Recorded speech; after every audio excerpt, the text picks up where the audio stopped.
The Excel Custom Views feature on the View tab lets you save display and print settings for later. So, in my database, I'm going to go to the View tab, Custom Views, and first of all I'm going to click Add and save the full database as a custom view called Full Data. Then I'm going to filter on London, right-click Filter, and hide a few columns. And then I'm going to go to the File Print and change the print setting to 200% of its normal size.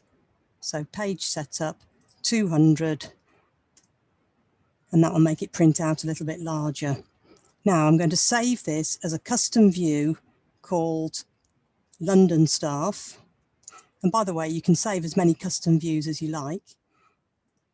And if I return to the full data, I can just click Custom Views, Full Data, Show, and later on, if I want to print out the London Staff only, I can click Custom Views, London Staff, Show, and then File Print or Control P, and it'll print out only the London Staff.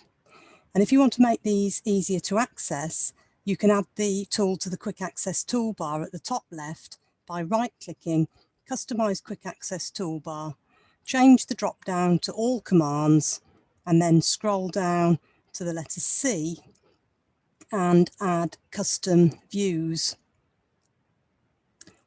by clicking Add and OK. And now I can actually choose my custom view from the top left on the Quick Access toolbar to make it easier to switch between them. Thank you.